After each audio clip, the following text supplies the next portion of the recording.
सांगतो तुम्हाला, शहाणपणा करू नका. बोलता येत असं तर बोलायचं नाही, कळलं का? चला बाहेर तुम्ही तिथं. आमदारावर आवाज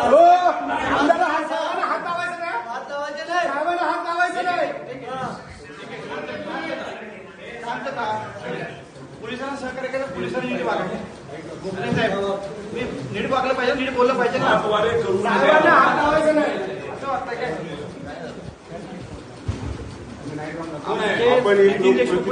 कसं बोलतो हे तर कळायला पाहिजे.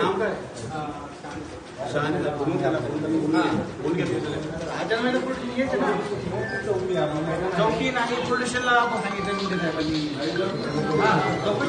आमदारला आणलं जाते आणि त्याची असणारी दखल घेतली जाते की काय? तुम्ही साधे पीएस आहेत असं हात बिन करून बोलताय तुम्ही. एक रिस्पेक्टिव्ह बोलतो. गर्दी झालेली आहे. आम्हाला इथे आहोत ना, आम्ही इथे बसून घेतो.